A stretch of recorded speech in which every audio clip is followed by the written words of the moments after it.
Howdy, folks. Happy Monday. It's still crappy in Buffalo weather-wise, Russ. I'm sure you're shocked.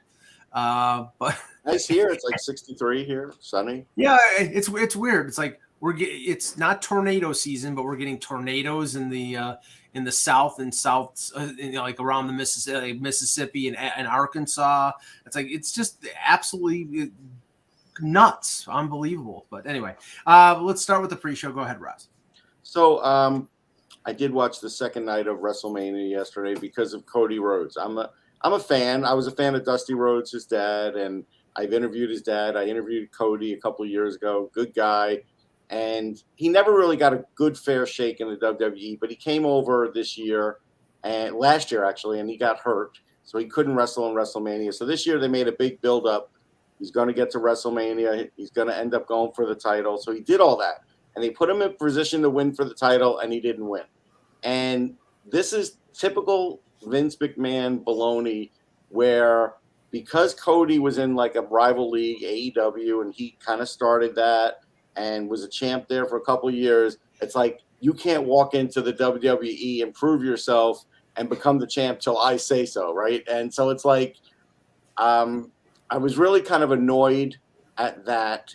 And then I saw the news this morning that the WWE sold, because I knew they were going to. That's why Vince McMahon came back. Well, didn't they merge? Isn't it a merge? Well, they merged, but they sold because they're only a 49% shareholder now. So the UFC now runs the WWE, and I'm happy. I'm happy Vince McMahon is gone. I'm still not going to watch because I think they totally fouled up this. What could have been a great storyline, and we'll see what they're going to do. But I did kind of notice something was different yesterday. I had no idea the UFC was going to buy them. But I knew something was different when they started calling some of the matches fights.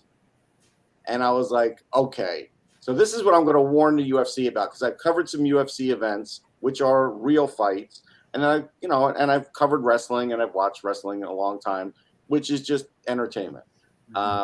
Wrestlers are not good fighters. They never have been. They never will be. There's always going to be a crossover guy like Brock Lesnar who does something in the UFC. There's a couple of those guys. Shamrock was an okay wrestler. But for the most part, when the wrestlers try and actually fight or box, they look terrible. They're not good at it. Boxing is an art. I was taught that as a kid, and you don't just walk into a boxing ring and win. I think Logan Paul has sort of learned that. So I'm hoping that doesn't happen, that they don't turn wrestling into some sort of entertainment fighting, Kev. That's sort of the vibe I was getting at some point last night. Yeah. Yeah, it was amazing. When we were kids, boxing was a really big sport, and it certainly is not now. No. That's for sure. I got a couple of points today, both of them short. One, the baseball clock has turned out to be much ado about nothing. I've tuned into a bunch of games, and it just isn't that big a deal. Like, pitchers have figured it out, and I mean, it's going to get called every once in a while, but it's really not going to be. And it's had a big impact, obviously, on shortening the game. So, it seems like they're running more, but that's a good thing. So, yeah, I'm okay with it. What I'm not okay with is it seems like they can't figure out replay now.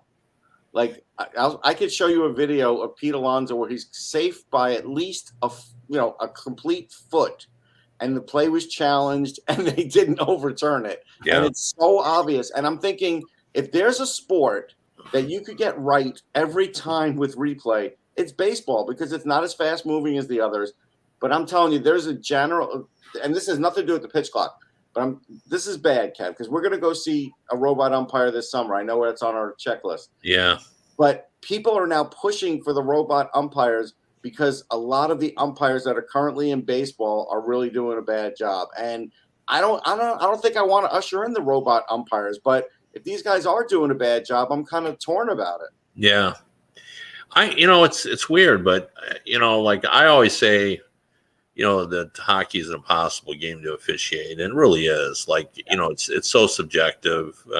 Oh yes. In terms of the calls and all that, and replay helps, but it's never going to make it perfect.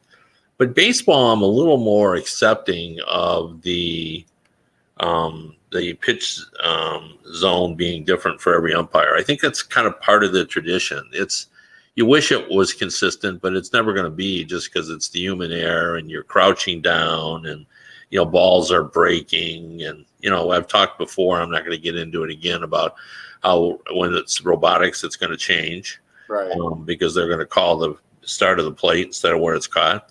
So all that's going to be hard. But I do agree that I've seen some odd calls, and I think the clock has affected a little bit because you have less time to make your decision on whether to challenge or not. But I think they'll work that out, and I don't know why they're getting it wrong. It makes no sense to me. But I've seen a couple of those already where they missed on it.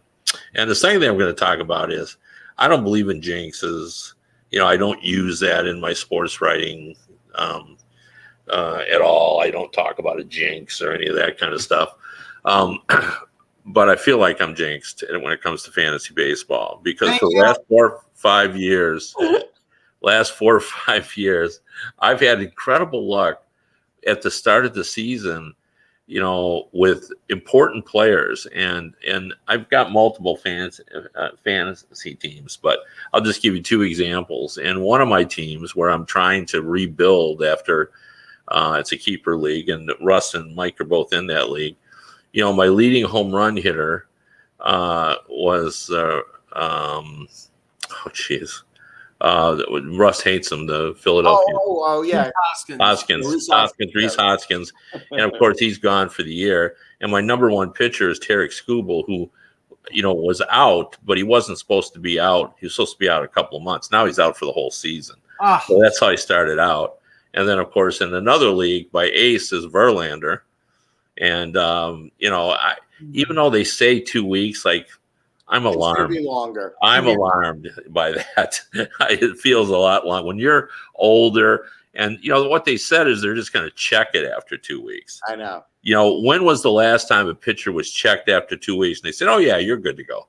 Yeah. Yeah. So anyway, even though I don't believe in jinx, I feel jinxed. Well, okay, you just heard the travails of Kevin Allen's fantasy baseball team, and we're below him. We're trying, and we're trying. We're not rebuilding. We're trying to win, and we have Garrett Cole, one of the top 3 or 4 starters in the game, and Austin Riley. Pitched a good game yesterday. Yeah, he had a really nice opening day. So. Yeah, we have all these guys, but the problem is that's all we have, and we suck. So, all right, and it has nothing to do with how many Yankees or Mets we have. So, no. Okay. Hello, hockey world. Today is Monday, April the 3rd, 2023. I'm Russ Cohen, and I told Kevin Allen not to count on Reese Hoskins, that he stinks. Yeah, he did tell me that he stinks, but he didn't tell me he was going to be dead to me.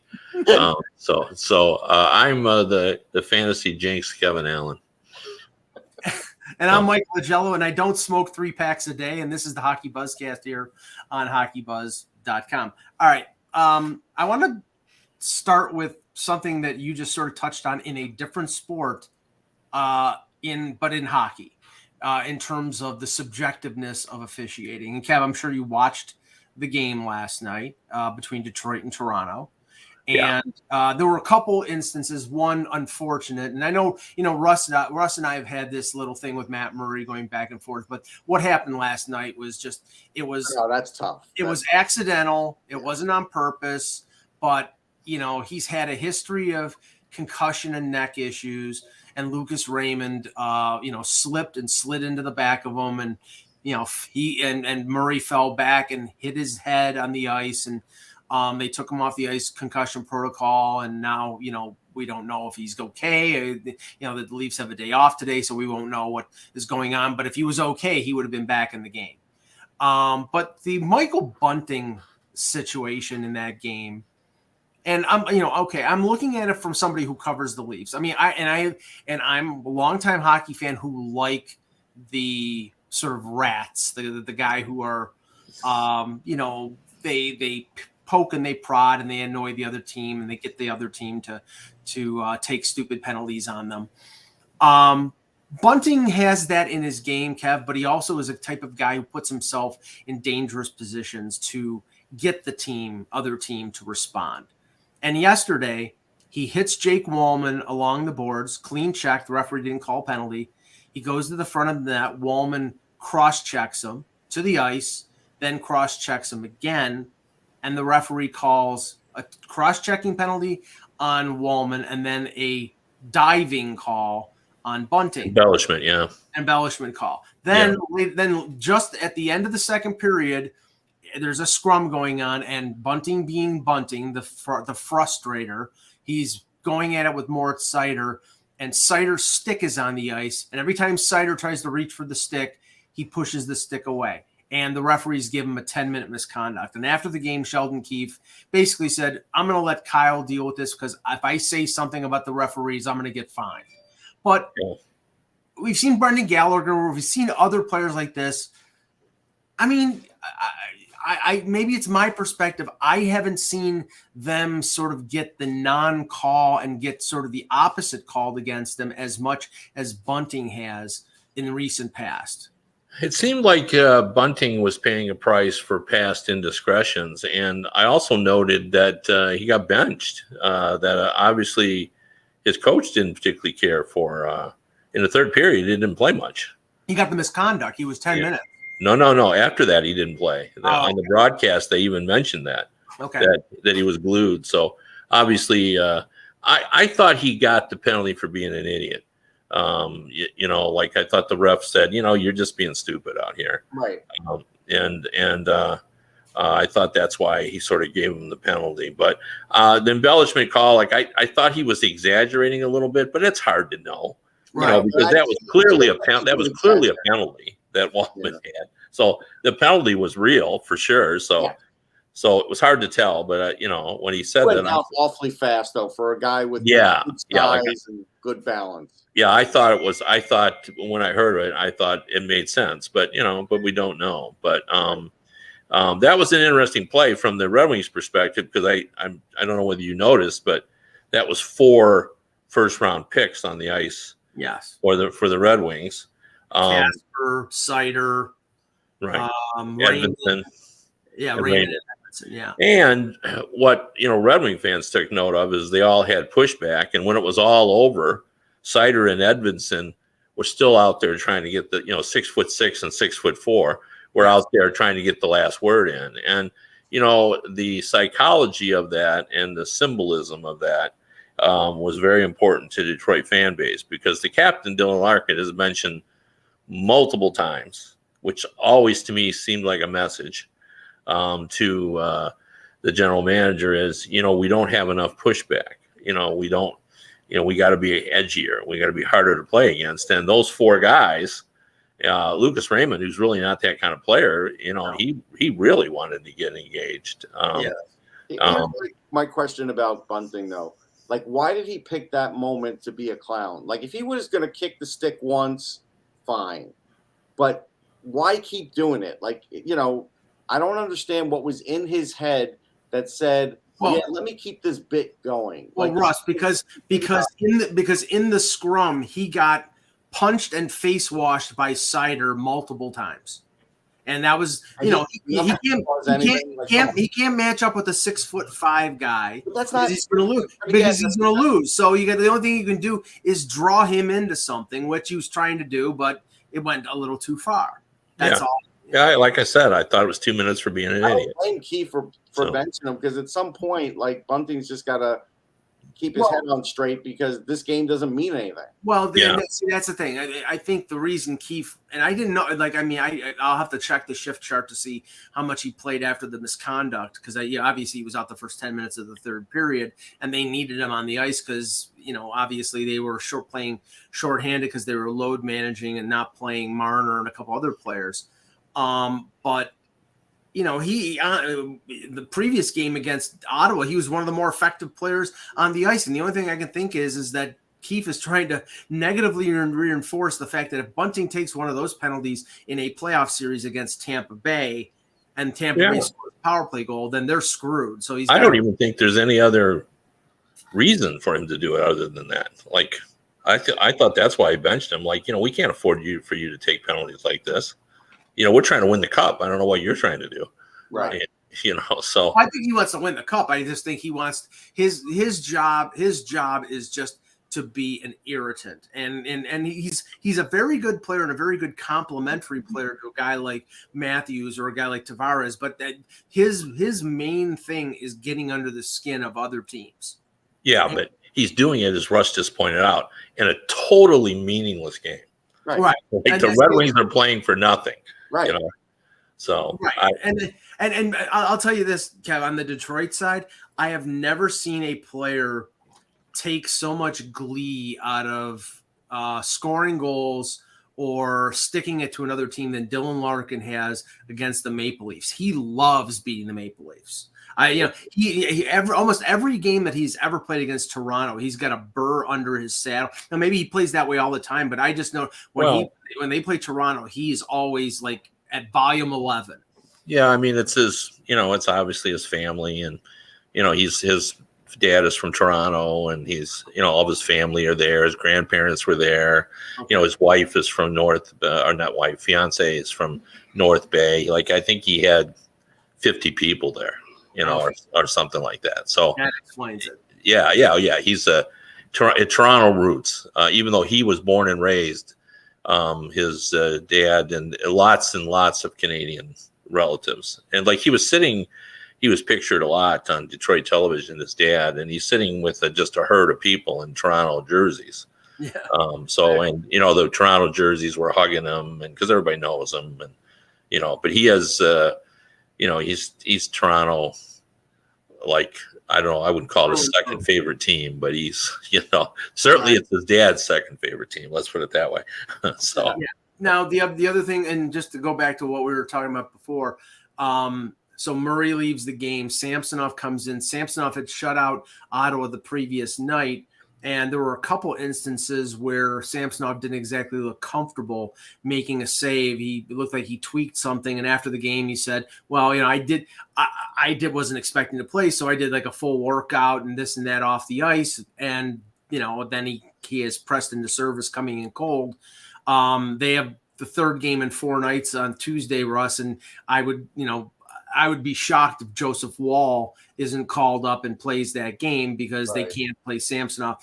But this calls into question, and that's what I'm right about now, is the cloudy picture of the Leafs goaltending going in the playoffs. Now it was risky. I mean, no matter what was going to happen this year, there was an element of risk. I like Samsonov. He hasn't proved himself in the playoffs. Matt Murray, if he's healthy, can be really good in the playoffs, but he's never healthy. This thing isn't his fault, but he's still not healthy. Right. So this wasn't unforeseen. Right. When roll of the dice.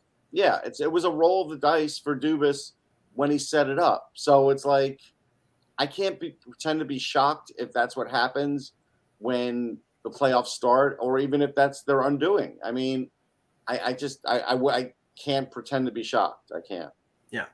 Okay, let's look at the playoff races, or as I refer to them, the narrowing or ever narrowing playoff races. First in the East, and before we start, I get a couple things I wanted just because they were really interesting. I don't know whether everybody saw what Wayne Gretzky had to say about Boston, but I thought it was fun. Did you catch that? I know that you wrote about it. I meant to go look at it. Very complimentary. Yeah. Yeah, it was to the point where he said it would basically be a shame if Boston didn't win the cup. And he said he would feel that something is wrong. He said that's how good they've been this season. And I thought it's really a remarkable statement for Wayne, who doesn't, he's pretty diplomatic and that, but he just said, look, Boston has just been, that good this season. They are the best team by far. Yeah. And he just said, and it hasn't been close. And just when you think, well, maybe they'll fade a little bit. And, like he pointed out, look how many guys, they were resting McAvoy yesterday. Yeah. They were resting somebody else, Krejci. And then Bergeron had a, quote, resting, trying to come back from a nagging injury rest. He's been out 2 games. And yet they still, found a way to win in a shootout. And, Allmark is tied Tiny Thompson for the second best. I love that name, by the way. Oh yeah, Tiny Thompson, legend second there. best season for a goalie in Boston history, trailing. This surprised me. Who is the leading wins guy for a season in Boston history? Pete Peters. It is Pete Peters. I would have said Cheevers, but it's Pete Peters. Yeah, so. No, it was that ridiculous season he had. I think it was 8 after he was traded from the Flyers. Yeah. No. And the funny thing was, I remember that. Oh, this is a season for the ages. Pete Peters, the early '80s, and I looked at the save percentage that he had, and it was like 906, which back then was really good. It was pretty good. Yeah. That's for sure. But anyway, I saw that, and I was quite amused by that, and to say the least. And the other thing is, they're doing this right now. Taylor Hall is on IR, and they can't bring him back right now off of LTIR because they don't have the cap space. So he may have to do the Kucherov and stay out until the end of the season and then come back for game one, which, if that's what they have to do, that's what they have to do. But, And the other thing I wanted to bring up, too, because I know we talked about this a lot, and particularly with regard to Buffalo and the goaltenders that are out there. And again, I just happened to ask another general manager about because the Red Wings, Nedeljkovic is not under contract for next year, nor is Hellberg, and they'll be in the market. So I said, well, tell me what the goaltending market is looked at, because I knew he wasn't. It was a little not pleased with his backup situation, and he says, I'm alarmed by the lack of quality goaltending. He said, if they trade Anaheim, if Anaheim trades Gibson, he said, then we do have one premium guy out there. But he said, I just don't like the list of goalies that's out there. So it's going to be interesting. We'll have to draw it together. I haven't really put it down to paper, but I think we should do that to try to figure out what the options are going to be.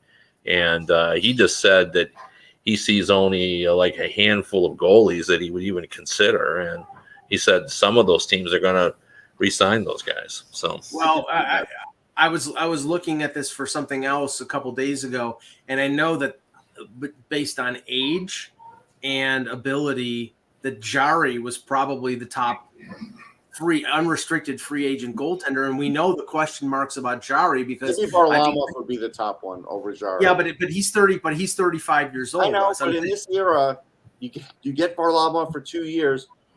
I think he's probably more attractive than Jari at this point. Yeah, I would say Varlamov too. Although I sort of have the impression that he wouldn't be against staying on Long Island, right? For a little bit less. I've kind of like he likes it there. Yeah, him and Sorokin are friendly. Yeah, he doesn't seem all that ambitious, if I can use that word. So, yes. So that's fair. But Quick is a UFA. I mean, we'll talk about this when we get closer to free agency. But Quick is a UFA. Varlamov. And then you got the question marks: Freddie Anderson injuries, Cam Talbot. Now all of a sudden injuries. He's Tristan Jari injuries. Nedeljkovic was not playing well apparently in Grand Rapids, and he played great. Oh no, he was playing great in Grand Rapids. Okay, he played great last night against Toronto. Right? Yeah, he's actually. It's almost like he's auditioning for the other 31 teams. Right. But here's the question. I just had this conversation with my colleague, Bob Duff. Is he just a backup goalie? And if he is a backup goalie, can he do that? Because when he gets on a roll is when he's really good. Like when he faces, like he has faced 117 shots over the last 3 games, and he's been fantastic. But what if he doesn't play from February 9th through February 21st? On the 21st, is he still going to be sharp? Like Georgiev that way. Yeah. So I'm not sure. I don't know whether people believe that he's the guy that can play every 8 games or not. So. And Korpisalo could be out. I mean, he could be a free agent, or the Kings may re-sign him. I mean, he's playing really well since the trade. So, I mean, he's a possibility. And I mean, so let's just say there is not like one guy who's like, no doubt that's the guy I want to target as a number one goaltender. Everybody has flies on him. Everybody has something wrong. I think most people would take Gibson if they could afford him, but other than that, I agree. Yep.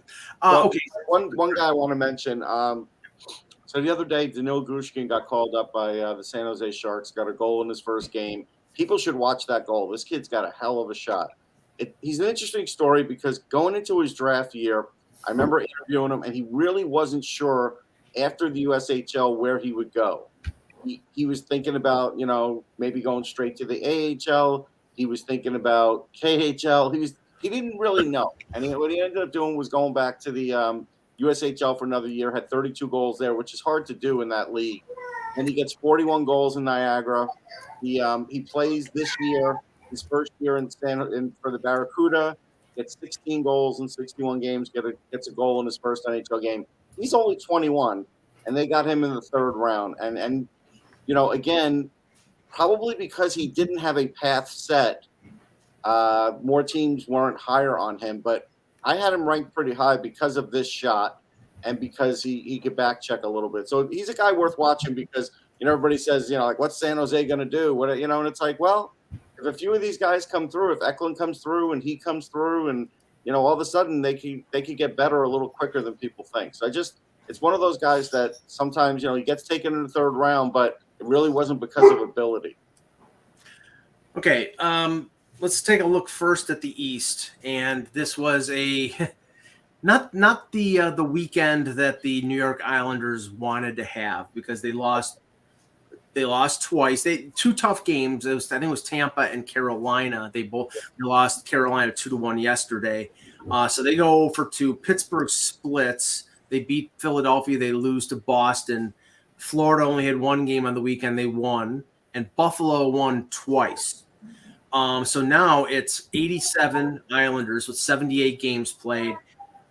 Pittsburgh 86, Florida 85 with 77 games played. So they each have a game in hand on the Islanders. Buffalo at 81, but they have 3 games in hand on the Islanders and 2 games in hand on Pittsburgh and Florida. But just preface on the Buffalo thing, like we discussed last week, Buffalo's got 5 games in the final 7 days of the regular season due to a makeup against Columbus. I mean, it's a loaded schedule, and that I think is going to hurt them because 5 and 7, that's 2 back-to-backs in a week. That's really tough. But Kev, 0-2 for the Islanders.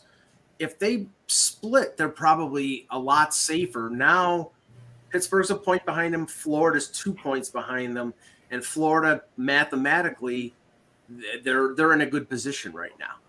Yeah, they are, but you got to win those games that are left. Yeah, I think the Islanders were hoping to at least split. I think you're right on that.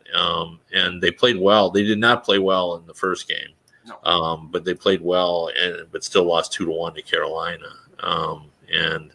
I think Florida is, they've gotten the wins recently that they have needed. So I think they're feel pretty good about themselves. But I don't know what to make of Buffalo's games in hand, and 1 game in hand I don't think is that big a deal, but 3 with Buffalo, even if they are back to back, who knows? I mean, we'll just have to see how they'll play out. I'll just say this, Russ, their season maybe come down to tomorrow night, because it's at Florida. If they beat Florida in regulation, it's a 4-point game. They need to win. They need to win in regulation. They need to gain 2 points on Florida, and that doesn't catapult them, but it's more realistic. It's at Florida, at Detroit, then Carolina, then back-to-back Rangers, Devils, then back-to-back Ottawa, Columbus the last week. Yeah. Like I said, I don't like their schedule. I think the math still favors Florida. And now with Verhaeghe hot, he's probably the hottest guy on any of those teams. Tage Thompson being out is definitely hurting the Sabres too. But the Sabres, they can't play with a lead. They don't know how to play defense with a lead. They play too loose, and so that's why I don't favor them. Obviously, the Islanders are still in it, but again, the thing that leads me to believe that Pittsburgh will make it over the Islanders is Pittsburgh lost 4-3 to Boston. Like, they played a pretty good game in that game against Boston. Yeah, they did. They beat Philly the way they're supposed to beat Philly. And so, again, Chris Letang has miraculously played in 1,000 NHL games. How the hell he's done it, I don't know. Crosby got 2 more points against the Flyers. Now he's got 124 assists against the Flyers in his career to tie Mario for the franchise lead against the Flyers. When you have guys like that, even though the Islanders have Sorokin, they don't have anybody like that they can count on offensively other than Brock Nelson this year. Like, he's the only one that has been that guy. Everybody else has contributed, but these other teams now have guys that they could ride a little bit, and I think that's the problem for the Islanders, really. Yeah. Well, in terms of probabilities, which is, Yes. we've learned a lot about since gambling, that the probability still actually favor the Islanders getting in the playoffs. They're at 72.2%. Florida is now down to 63.9%, and Pittsburgh is below them at 60%. So if you go by the probabilities, it'll be Florida and the Islanders. And Buffalo's at about 10, right? I know they're at 3.3 now. Yeah. Yeah, and then, I mean, like you said, the games in hand only mean something if you actually win. Right. Yeah. But Florida, that's the other thing. Florida and Pittsburgh do have a game in hand on the Islanders. And for 2 points, it's a pretty big game in hand for both. Yeah. Yeah, for sure. I mean, you got to win them. I mean, if they win them, you win all 5 games, Yeah. So it'll be interesting. Now, in the West, starting with the wild card race, it's getting tighter. Seattle at 90 points, but have 2 games in hand over Winnipeg and Calgary. Winnipeg has got 89, so they're a point behind. Calgary is 3 points behind at 87. And those pesky Nashville Predators, they continue to win at 84, but they have the same amount of games as Seattle, so they have 2 games in hand on Calgary and Winnipeg. They're within range, but again, I think Duchesne is still out, and with everybody they traded at the deadline, I can't imagine them continuing to win. But they've been successful since the deadline. So, Kev, I'm rooting for Seattle. I'd like to see Seattle make it. I think probably the NHL secretly would love to see Seattle in there. Calgary's won 4 games in a row. It was close with Anaheim, one of the worst teams in the league yesterday. But what's your read on this race? Well, I think Nashville is out of it. Of those 4 teams, they have the worst record over the last 10. So, I know they won their last game, but they just haven't played very well. And Calgary actually has played the best over the last 10 games. That's why they've made up ground. And I saw Winnipeg play the other day, and I was really unimpressed by that team. Even though their top guys got going after they were harangued by Rick Bowness for not producing.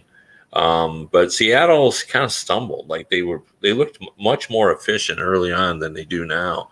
Now it just feels like they're win one, lose one type team. In fact, they're 4-2. So, and in terms of the probabilities on them, just to give you an idea what the computer would say about their chances and history says about teams in their position, Seattle is considered a 98% probable to get in the playoffs. So, and what do we got? Winnipeg is 68.9, and Calgary, if I can lower my computer one, Calgary's at 29.6. They play this week, Winnipeg and Calgary, I believe. Yeah, that'll be big. That'll be a pretty big battle. Now, Russ, it's hilarious that I'm watching the Leafs game last night or like TNT, and you're seeing just as many highlights of Connor Bedard playing for Regina in a Western Hockey League playoff. You're going to see them no matter where he plays. Right. I mean, but as many highlights of a Saskatoon Regina series than you see of Philadelphia and Pittsburgh. You know what Yeah. I'm saying? It's like they were showing like every goal that he scored. It's like, I mean, be wrong on this one. I'm going to give you a prelude into the future. Yep. Evan's going to be wrong on this one. What do you mean? As far as him getting shown, even if he's on the West Coast, no matter what team he's on, Connor Bedard's going to get shown. This is proof. But okay, I mean, and there's no way for us to know this but I don't remember McDavid highlights for the Erie Otters getting as much play, Kev. I mean, it was getting play. I mean, the Erie Otters were playing games in Buffalo, and they were getting 10,000 people for an Erie Otters game at KeyBank Center. But I don't remember Sportsnet or TSN showing as many McDavid highlights as they're showing Bedard. Yeah, I mean, this doesn't reflect as much about Bedard, I don't think, as it reflects upon the fact of the interest in the draft in general has increased significantly, even in the last few years. Like, it started to take off probably 10 years ago, and then like 5 years ago, it really started catching on. But I think now, like, it's really, really a popular thing I think fans in the U.S. know more about the draft than they've ever known. And like the Tankathon helps, where you can go and read what your odds are of getting Bedard and all that kind of stuff. So I think that reflects that we've sort of built him up. Not that he's not a great prospect, because he is, but I think just the build up of the draft in general has sort of helped the mania over him. But it is interesting. I mean, I looked this morning and I still can't get over it. I think what irritates me, like, I'm totally fine with the draft lottery. I think that the last place team should have better odds than 25.5. Yeah, I agree with that. Yes. But what really bugs me is that for number 2, like, you only have, if Chicago does not get the number 1 pick, they only have an 18.8% chance of getting number 2 right pick. That's the thing that really bothers me. And if you're down at the 1, 2, 4, 5, 6, 7, Philadelphia's in the 7th spot. It's 6.5% chance of getting number 1, and only 6.9% chance of getting number 2. Like, it should be higher than that. It should be 6.5 and 10. So, or something like that. So I think you should have a greater chance of getting that number 2 pick. Yeah, I agree. The thing about Bedard, I think that people have caught on to, is he's doing things that you're not supposed to be able to do in the NHL. He's a smaller guy. The play the other day, he went up against 2 guys. He splits the defense. They knock him down. He scores the goal while he's being knocked down. He gets right up and he's like, yeah, that's my goal. And so, like, when you have a guy like that, it's sort of like a Davy and Goliath kind of thing, because, if Connor Bedard were 6'5", yeah, people would still like him, but I don't know if he would get the press he's getting now, because I think because he's smaller and faster, it's kind of like a little more exciting. Like, look at what this guy can actually do against these bigger players. I think there's a little bit of that.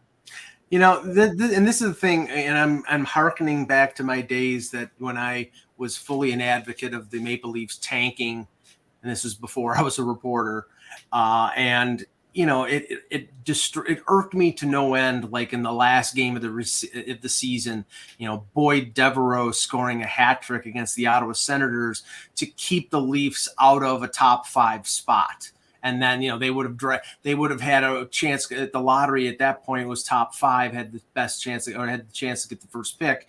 And they ended up 7th in drafting Nazem Kadri instead of having a chance at John Tavares. And I look at and it's the 11 teams, the bottom 11 teams having a chance to pick, even infinitesimal, even 2%, whatever.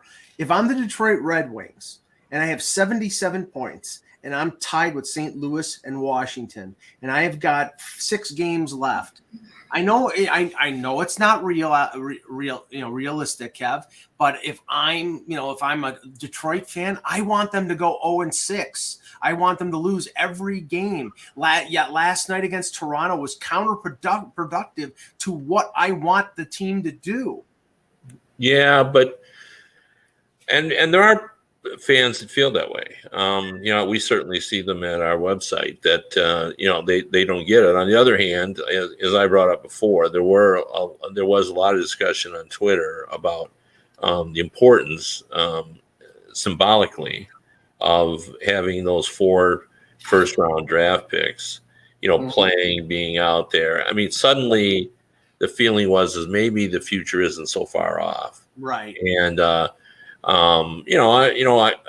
problem is the only Yzerman can think like that, or would think like that. You know what I mean? So and they've had terrible lottery luck. They've had good picks, but terrible positioning. Right. Yeah, no, for sure. But I'm just saying that. I mean, Yzerman certainly probably thinks about that. Because it is kind of a catch-22. Because on one hand, they're 5 years into Yzerman's rebuild, and the rebuild started before he became general manager, and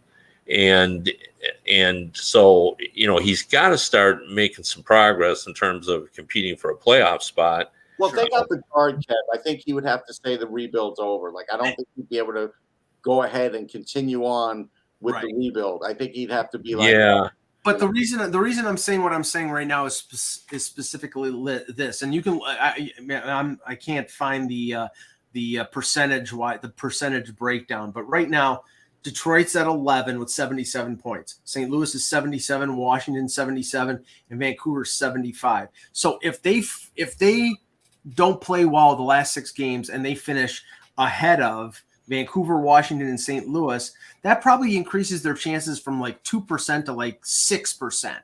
And I mean that, if you can triple your chances to get Connor Bedard and not adversely affect the future of your team, play your first round picks, be optimistic but you have a chance to get a generational talent for not playing well in 6 games. Do it. Yeah. They don't really have a choice. You know what I mean? So, like, Yzerman can't control what his players are going to do. Right. I mean, and, he's got 4 really young players playing out there. And, so, I mean, I guess he could, call up the worst goalie in the system. Sure. But, he's not likely to do that. Is Vincent Tremblay still available, Russ? Yeah. No, but it is an interesting thing with Yzerman. I think if they were to get Bedard, then I think he would have to change his thought process and what he says to the fans, because I don't think he is in favor of everything that's gone on if they got Bedard. I don't know that he's ever he hasn't said anything about how long it's going to take. He never discusses where they're at. He won't even, he's learned. I mean, it's not like he's learned his lesson, but he understands that you can't win in those situations. So he never even talks in those terms. And he seems almost, like, why do you keep asking me that? Because I don't know, so I don't know how long it's going to take. But anyway, I think he's already, what you were saying, I think he knows he's got to do something this summer to make the team better. I think he tried to do it last summer. He brought in the guys, and I think, I remember people asking, well, would this mean you'll compete for the playoffs? And he said, because he's a smart guy. Although if Russ was his PR guy, he would have said, yeah, we're competing for the playoffs, or we're not competing for the playoffs. I even said, I just don't know. I've been in the league a long time, but I don't know. And I said, did you call Russ Cohen? Because he'll know. Now, Russ, Philadelphia is sort of landlocked. They're like, Vancouver's 5 points or 4 points in back of them, and Arizona is 4 points in front of them if you're talking about improving your lottery chances. So really, unless they turn it on or unless they just lose the last 6, they're going to be 7th, and 7th is not the greatest place. They could still be 8th, though. Like, they were winning too much for the last couple of weeks, and so 8th is still a possibility. But I did a bunch of tankathons recently just to kind of see how it goes, and they got Bedard once. They got to the 2nd spot twice, but they moved down like 4 or 5 times. And I could tell you that, and again, right now Carter Hart's not even playing, right? So that's their best chance of losing, honestly.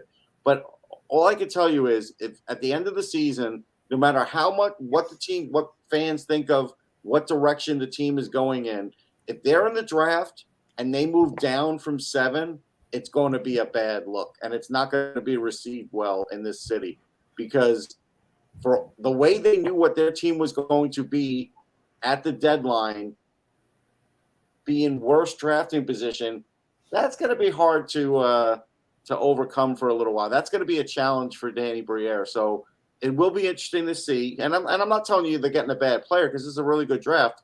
They'll get a good player. They're not going to get a generational player, and chances are they may not get a franchise player, but they'll get a good player, a really top player. But the idea is, you want to be in that top 3. And they had a bad enough team to kind of be in that top 3 if they had put their mind to it, as you like to say, but they're not there. So that's going to be the interesting part because even draft-wise, there's still a lot of debate for 2 and 3. There is. It's not set at all. Now, the Tankathon will be an ongoing feature of our Buzzcast starting at the end, after the end of the regular season. And I'm just forewarning everybody that if Eck hits the Tankathon and the Montreal Canadiens win, we will end the show before he gets a chance to show the Montreal Canadiens. just to prevent him from being right. Yeah, I mean, it is remarkable just so everybody remembers because it's easy to forget. I mean, I think we can all agree that Chicago Blackhawks would be appropriate actually. So because they've tanked their rear ends off. They've done a really excellent job of tanking, and they still are not going to get the first pick. At least odds say they're not. They got a 74% chance of not getting it, and they have tanked their butts off. Okay, right. And Anaheim, I don't think has purposely tanked, but it's bad that they're only 2 points behind Chicago, a team that tanked as hard as you can tank. Yeah, no, I mean, it shows the significance of Connor Bedard. That's what all of this shows is just to have any kind of edge on getting this guy. Teams are going to do it, and I don't blame them because, again, you get this guy, it changes the outlook of your team. And it may not change next season, but it's going to change the outlook of your team. Yeah. The problem with rebuilding, and we've circled around this many times, but it always bears repeating, is not only do you got to be bad to get good picks, but you got to be bad at the right time. Yeah. Like some years you get Austin Matthews, and some years you get a guy that may or may not be very good. So, I mean, you just don't know. And this year you're going to get an exceptional difference maker, a generational player, a guy that can change the outlook, the perspective of your offense. Speaking of changing the outlook, Kaprizov is skating now on his own for Minnesota. So that's looking pretty good for them. Yeah, it's odd again. Just as I read, I was going to check this before I brought it up because it didn't seem right to me, but I read, and then Russ confirmed that the Islanders have scored more goals since Barzal was injured, and someone mentioned that he thought the Minnesota Wild have scored better since, and I wondered if that was true. And I don't know if that one's true, though. I don't know. I don't have any idea. So I that's why I wasn't going to bring it up. But the only reason I did decide to bring it up is because I think when a guy is out, there's always a rallying cry of we got to work harder as a committee to do better, to score more goals. And I wonder if there is something to that. I mean, not that if you lose a great player, you're going to be a better team, because you're not. But it does seem like guys kind of, everybody gets on the oars and says, okay, we got to do something here. Sure. Something I want to give Mike credit for. First star of the week this week, Andrei Vasilevsky. Why? He has a .990 save percentage, and he had a shutout, and all of a sudden nobody's worried about Tampa as much. Turn it on like it's playoff time, folks. Now the Leafs have a game in hand, and they're 4 points up on Tampa Bay, so they'll probably still get home ice advantage. But as last year's series proved, it means nothing against a team like Tampa. And just to touch on Minnesota, that division right now, you have 3 teams separated by a point. So you could end up not having home ice advantage in the first round, or potentially being the top seed in the West. depending on whether you win the Central or not. So we'll see. But great show, guys. We'll be back on either tomorrow or Wednesday. Not sure right now because of scheduling, but we'll make sure we let everybody know. For another edition of the Hockey Buzzcast, for Kevin Allen, for Russ Cohen, I'm Michael Agello. Thank you for watching. And remember, without the buzz, it's just hockey.